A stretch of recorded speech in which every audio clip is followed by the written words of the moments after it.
on a le grand plaisir d'accueillir Jacques Lévy-Déhel, qui est lui aussi diplômé de l'école polytechnique et du Subtélécom. Il est titulaire d'un doctorat en mathématiques et a passé la majeure partie de sa carrière à l'INRIA, qui est l'Institut national de recherche en informatique et en automatique, où il a dirigé plusieurs équipes de recherche dédiées à la quantification des risques dans différents domaines. En 2017, il a fondé Case Law Analytics, qui est une société qui applique l'intelligence artificielle à la modélisation des décisions judiciaires et d'autres éventualités juridiques. Et c'est précisément de cette question qu'il va nous parler aujourd'hui. Merci beaucoup, Jacques. Bonjour, je remercie tout d'abord vivement Yas de m'avoir invité à participer à ce colloque passionnant et je suis ravi d'être là. Donc peut-être quelques mots pour me présenter d'abord.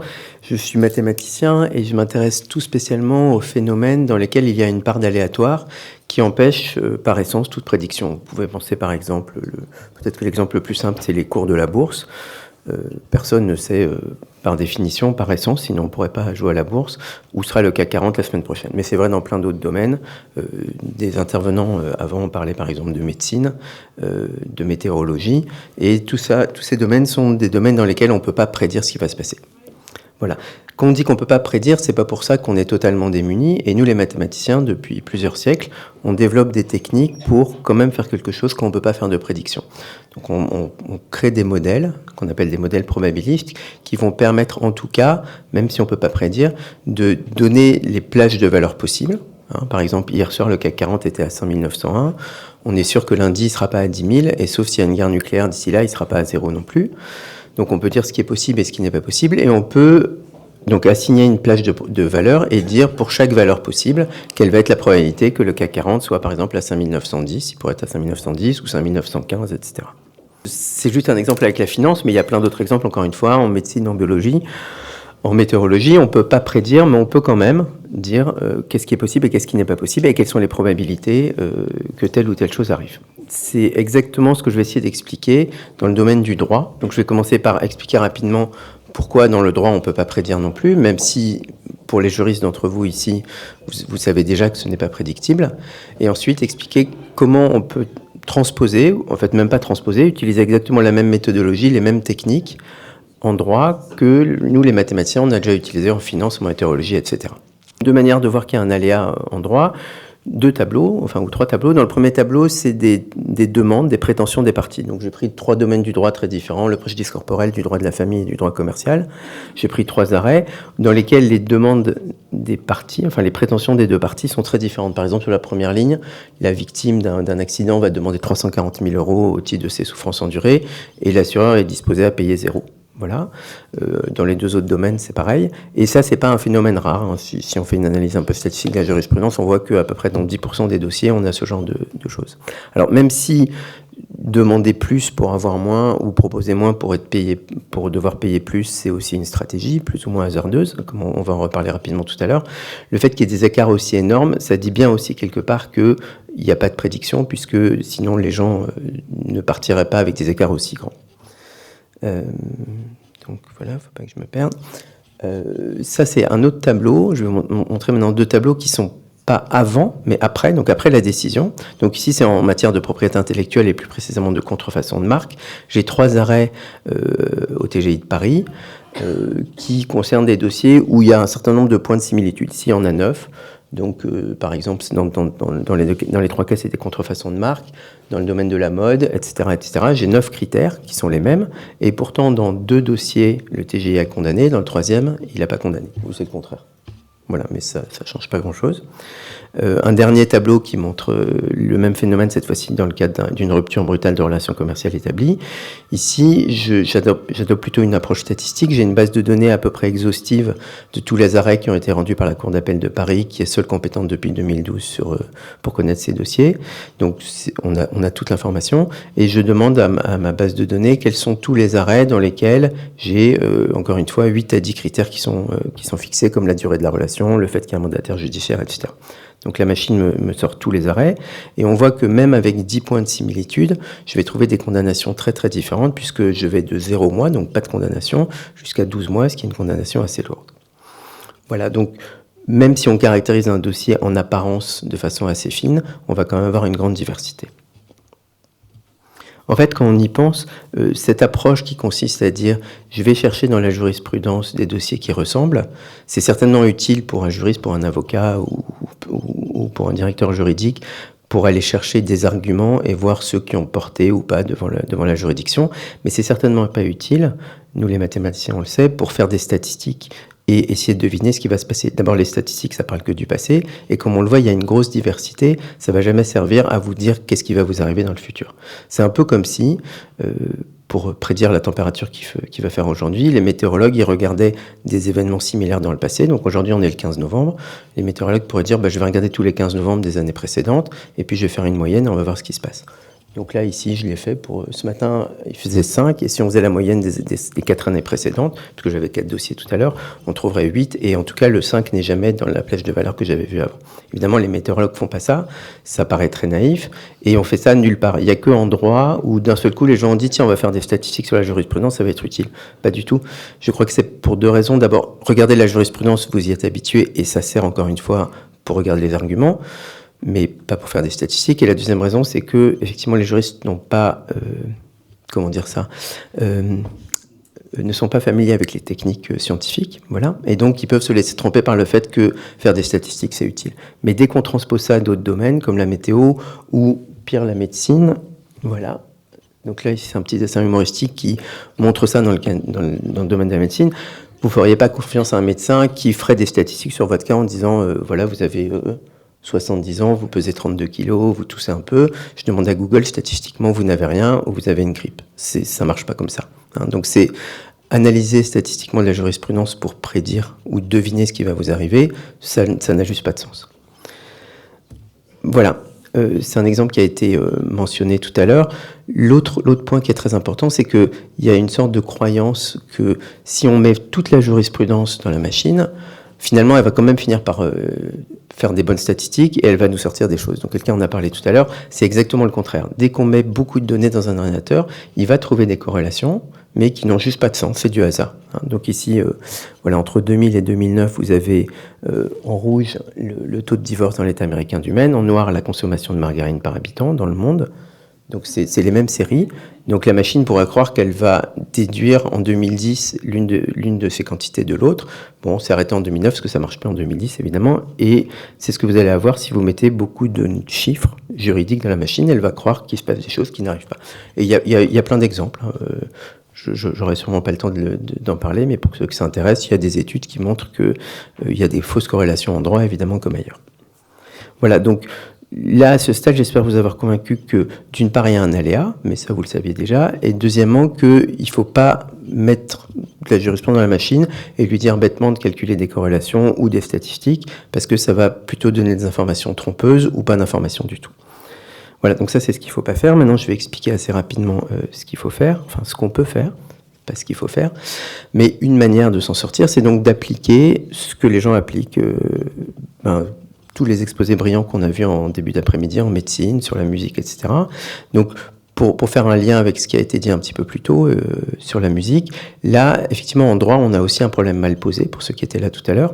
On ne sait pas quelle est la bonne réponse. Pour un dossier donné, des fois, c'est évident, mais la plupart du temps, il n'y a pas une bonne décision qui doit être prise.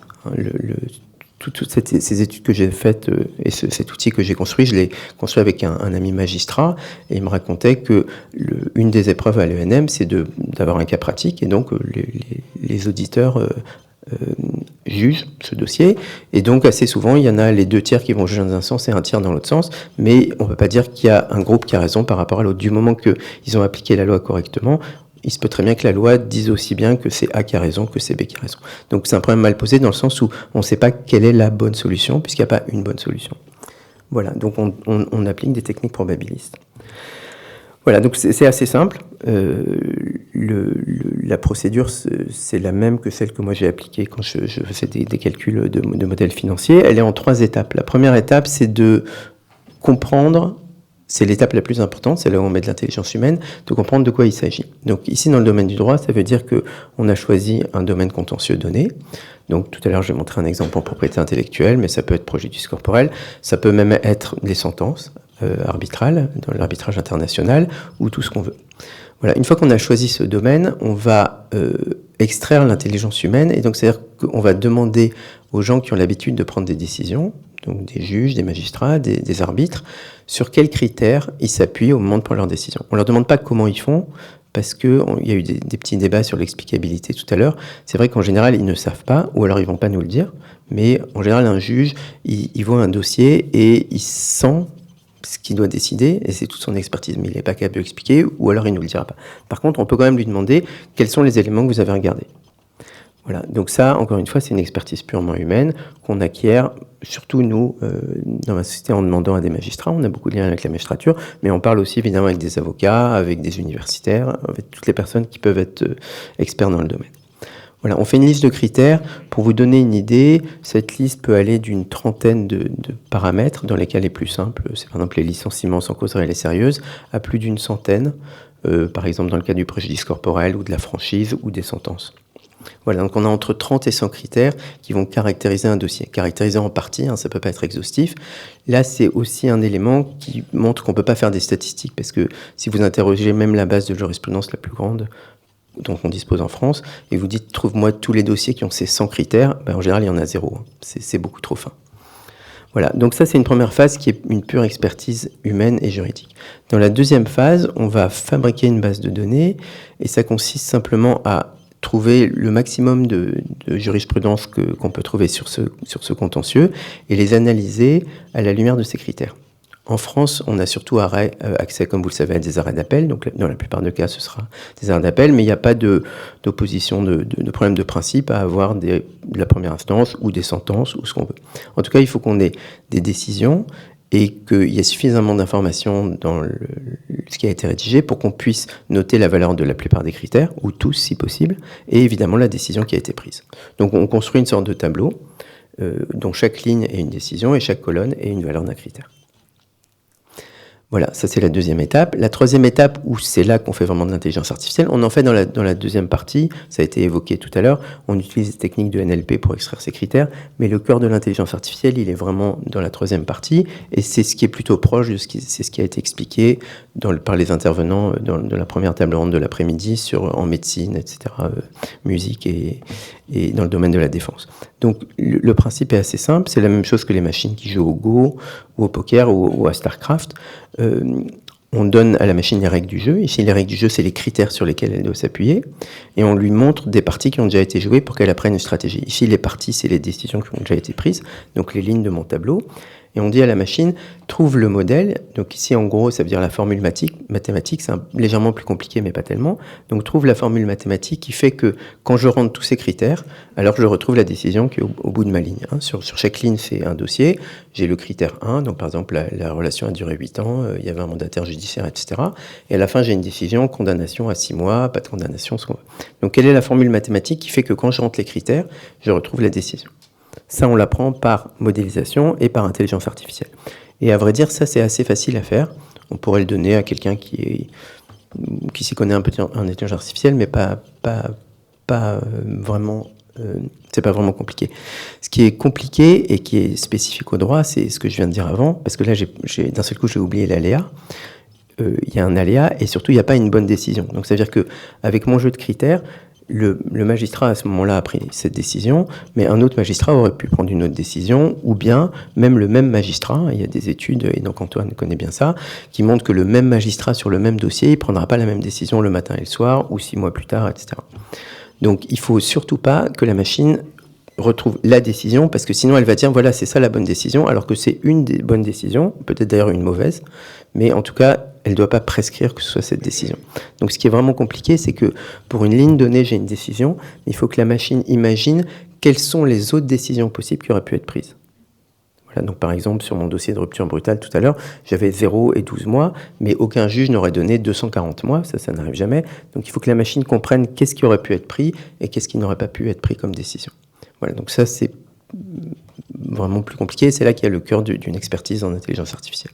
Quoi qu'il en soit, on apprend à la machine à faire ça, et on arrive à montrer, mathématiquement mais aussi empiriquement, que sous certaines conditions, donc que je ne vais pas décrire ici, ça prend un petit peu de temps, on peut effectivement faire ce travail. Autrement dit, on peut prouver mathématiquement et empiriquement qu'on peut enseigner à la machine à dire que sur ce dossier-là, pas ce genre de dossier, vraiment ce dossier précis caractérisé par ces 30 à 100 critères, voilà l'ensemble des décisions qui pourraient être prises à la Cour d'appel de Paris ou dans telle juridiction. Comment est-ce qu'on le prouve mathématiquement? Je ne vais pas vous le dire, mais comment on le prouve empiriquement? On fait comme on fait tout le temps en intelligence artificielle. Admettons que dans ma base de données, j'ai 1500 dossiers. Je vais en prendre 1000 pour enseigner à la machine son modèle. Et puis les 500 qui restent, qu'elle n'a jamais vu, je vais lui demander ce qu'elle fait et je vais comparer à ce qui a été vraiment décidé. Si ça colle, c'est que la machine a bien appris. Une autre manière de le prouver, qui est encore plus nette, c'est que on peut présenter un dossier fictif ou réel à des magistrats, une assemblée de magistrats, mettons 50 magistrats, on leur demande ce qu'ils font, ils ont chacun un avis différent, ou des fois le même, et on compare aux résultats de la machine. Ça, c'est quelque chose que nous, chez Questions Éthiques, on a la chance de faire, puisqu'on intervient régulièrement devant des magistrats, dans la formation continue à l'ENM, et on fait cette expérience à chaque fois. Donc on leur demande de voter, et on compare à ce qu'on fait. Voilà, je n'ai pas donné d'ordre de grandeur pour la taille des bases de données, c'est très variable. C'est pas du big data parce qu'en droit, en France, il n'y a pas beaucoup de décisions. Ça peut aller de quelques centaines, par exemple dans le cas du manquement d'initié, on a toutes les décisions de l'AMF, mais il y en a un peu plus de 300, à quelques milliers, ou 1 millier, par exemple dans le cas des sentences CIRDI, ou de la rupture brutale, à quelques dizaines de milliers dans le cas des licenciements sans cause réelle et sérieuse. Voilà, donc on a tout ce processus, et pour finir, en quelques minutes, je vais vous montrer à quoi peut ressembler un résultat, pour que ce soit concret. Donc moi, c'est moins agréable que l'expérience musicale de tout à l'heure, mais ça vous permet quand même de comprendre concrètement de quoi il s'agit. Donc ici, j'ai pris, parce que c'est le plus simple, un dossier de rupture brutale, parce qu'on n'a qu'une trentaine de critères. Donc voilà, je suis à Paris, la relation a duré 5 ans, c'était un contrat exclusif. On a des critères qui sont extra-juridiques, qui peuvent jouer, comme des critères économiques, par exemple la concentration du secteur. Par exemple, la téléphonie mobile s'est concentrée, la grande distribution, ça ne l'est pas. Dans quel secteur d'activité on est, etc. J'ai exactement 32 critères ici. Donc je donne ça à la machine, et donc j'ai des modèles qui vont refléter les décisions qui seraient prises par la Cour d'appel de Paris. Chaque modèle, on peut appeler ça un juge virtuel, parce qu'il va rendre une décision virtuelle qui ressemblerait à celle qui serait prise par la Cour d'appel de Paris. On a 100 modèles, et comme ça, on simule 100 jugements, ou 100 juges virtuels. Le résultat de la machine, c'est ça, donc comme c'est une machine qui juge, ça va beaucoup plus vite que si vous allez au tribunal. Vous attendez 2 secondes au lieu d'attendre 2 ans. Et la machine vous dit, voilà, sur ce dossier, si vous alliez 100 fois à la Cour d'appel de Paris, 79 fois, vous ressortiriez avec une condamnation si vous êtes l'auteur de la rupture. Et donc, dans le reste des cas, il n'y aura pas de condamnation. Donc, j'insiste encore une fois, mais je pense que c'est clair, c'est que c'est pas des statistiques sur 100 dossiers que j'aurais trouvés, et j'aurais vu qu'il y en a 79 où il y a une condamnation. Puisque si je rentre dans ma base de données et je cherche les dossiers qui ont ces 32 critères, j'ai exactement 0 dossier. Donc, il n'y a pas du tout moyen de faire de statistiques, puisque j'ai même pas un seul dossier. C'est vraiment le résultat de 100 formules. Donc la machine vous dit 79, donc je vais me servir de ça. Et puis après, s'il y a une condamnation, donc dans 79% des cas, on a envie de savoir le quantum, à combien on va être condamné.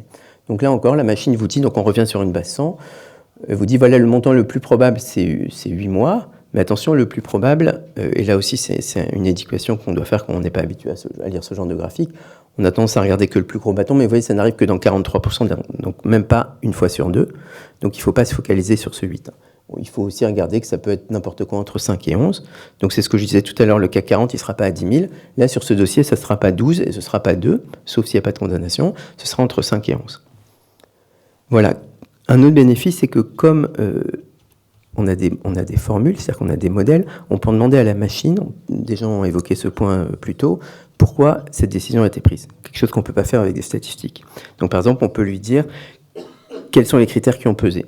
Donc ici, par exemple, j'ai la liste des critères et on voit que la tacite reconduction, quand c'est jaune, ça a poussé pour une condamnation et quand c'est rouge, pas de condamnation. Le fait qu'il y ait une tacite reconduction, ça a poussé les magistrats en général à condamner. La durée de la relation, on a vu que c'était 5 ans, c'est pas beaucoup, donc ça les pousse plutôt à ne pas entrer en voie de condamnation, etc., etc. On peut comprendre quelle est la stratégie des juges virtuels. On peut aussi adopter le point de vue dual et dire, au lieu de regarder le poids de chaque critère, je vais regarder chacun de mes juges virtuels. Donc ici, voilà, j'ai mes... On n'en figure que 30, parce que 100, c'est trop, ça fait beaucoup. Donc on n'en figure que 30, qui sont les plus représentatifs. Et on dit, comment il a raisonné celui-là. Donc là, j'ai changé un peu. J'ai pris un dossier de prestations compensatoires. Ce juge-là, il a été sensible au patrimoine du débiteur, au fait que dans cette cour-là, il raisonne un peu différemment d'une autre cour. Et il a été sensible au sacrifice consenti et à l'âge du créancier. Par contre, les revenus du débiteur, il n'a pas considéré que c'était un élément important. Donc on peut retracer un petit peu le raisonnement. Voilà, je finis avec ce transparent.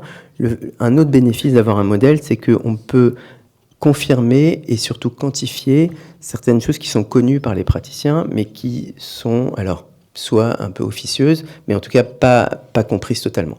Je prends juste un exemple que j'appelle le sourire d'indemnisation. C'est en référence à, pour ceux qui connaissent la finance, ce qu'on appelle le sourire de volatilité, et ça fait surtout référence à cette courbe, la forme de cette courbe noire. C'est quelque chose que les assureurs savent intuitivement. Je reviens dans le cas du préjudice corporel. Ici, j'ai un dossier où la victime demande au titre de son déficit fonctionnel permanent un montant d'indemnisation de 17 500 €. L'assureur, lui, donc, il va faire une proposition qui va être entre 0 et 17 500. Les assureurs savent intuitivement ou empiriquement qu'ils n'ont pas intérêt à être trop pingres parce qu'ils peuvent être condamnés plus que s'ils avaient fait une proposition un peu plus généreuse ou un peu plus raisonnable. Voilà, donc le jeu pour eux, c'est de ne pas proposer trop, parce que sinon ils vont payer plus que ce qu'ils auraient pu, mais pas trop peu, sinon ils vont se faire assaisonner, on va dire. Voilà, la machine le comprend, donc ce que je fais, c'est que je donne à la machine un certain dossier, un dossier réel, et ensuite, un des paramètres, c'est quelle est l'offre de l'assureur. Donc je fais tourner la machine en disant, l'assureur offre 0, puis 100, puis 200, etc., jusqu'à 17 500. Et en noir, vous avez la réponse moyenne de la cour. Donc vous voyez que quand l'assureur propose 0, en moyenne, ils sont condamnés à payer environ 15 000 €, alors que si l'assureur est assez intelligent pour proposer autour de 8 000 €, le montant de l'indemnisation qu'ils devront payer descend à 13 000 €. Donc il y a effectivement cet effet sourire. Et quand on discute avec les magistrats, c'est très intéressant. Il y a 3 catégories de magistrats. Il y en a qui disent non, pas du tout, c'est pas vrai, ça n'existe pas.